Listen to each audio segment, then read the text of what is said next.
Umalag ang ilang senador sa mga patutsyada ng mga kongresista kaugnay sa charter change. Ang isang senador may pang-asar pang video sa kanila. Nasa frontline ng balitang yan si Mean Los Baños. Walang pake? Walang awa?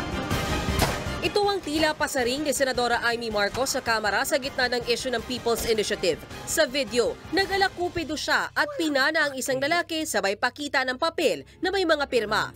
Inilabas yan ni Senator Amy sa gitna ng iringan ng Senado at Kamara ukol sa charter change. Senador Sonny Angara tila naririndi na rin sa araw-araw na pasaring ng mga kongresista. Bino mo araw-araw, di ba parang bully yun? Inaaraw-araw kami parang, guys, mag-break naman, parang time out, magtrabaho naman tayo. Pag binubuli ka na, hindi ka sasagot, di pa naman pwede. Akong author ng Anti-Bullying Act sa House. Kaya hindi kami papayag.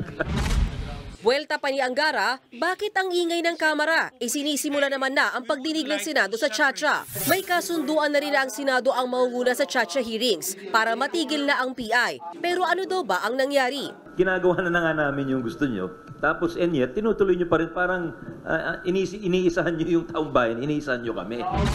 Kamakailan lang, siningil ng ilang kongresista ang Senado sa deadline sa Chacha na si Senate President Mig Zubiri raw ang nagtakda na sa Marso. Sinabi naman ngayon ni Senator Angara na chairman mismo ng Subcommittee on Constitutional Amendments na dumidinig sa charter change dito sa Senado na nakikita niyang posibleng Oktubre ngayong taon ang deadline para maaprobahan ng Senado ang mga aamyendahang economic provisions. Yan ay para maisabay na rin sa senatorial election sa 2025 ang plebisito. Pagilinaw naman ni Angara, hindi nakataga sa bato ang October deadline niya sa Chacha sa Senado. Pero sabi rin niya, mainam daw na marinig ng publiko ang painindigan ng mga kandidato sa economic Chacha. May pabirong pasaring din si Angara sa Kamara. Gusto ko maging congressman para matanggal yung Senado. Nitong Lunes lang nang hamunin ni Congressman Manix Dalipe ang mga senador na ipahayag ang kanilang posisyon sa Chacha kung pabor ba sila o hindi.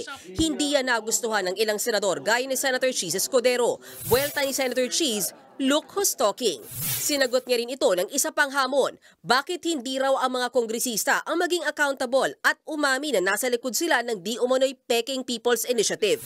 Senate Majority Leader Joel Villanueva kahapon, tahasang nireject ang panawagan ni Dalipe. Sabi pa niya, who is he?